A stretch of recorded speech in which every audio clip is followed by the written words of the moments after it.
The Divestment for Humanity Act has gone through CSG in a long-winded process. Proposed by the Human Rights Party on campus, the act initially went through CSG and passed and then was vetoed by the CSG president. After getting a certain amount of signatures, it made its way back through CSG and had a successful passage.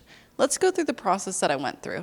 The resolution itself it asks the university to follow the process that they created after divesting from South Africa, and that process was they created a committee to investigate whether or not the investment is antithetical to the university's core mission, and it's still their official process for divestment.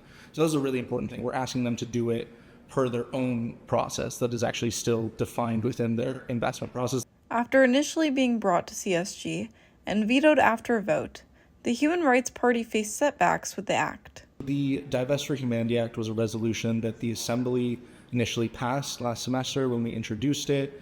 Unfortunately, the student body president decided to veto it. And after the fall election, the Assembly was unable to get the 2/3 majority needed to overturn that veto. And so since then, we decided to launch a student initiative. And that's where the students really get to have a voice and say, hey, this is what we want, regardless of, sort of what the elected representatives might have done.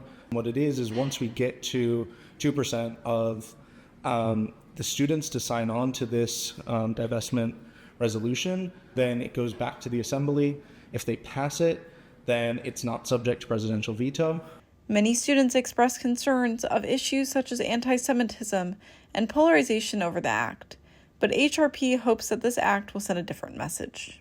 I think that if the university makes that statement, if they finally divest, then I think other universities will follow, and I think that it could result in some actual pressure on the international community to uphold human rights.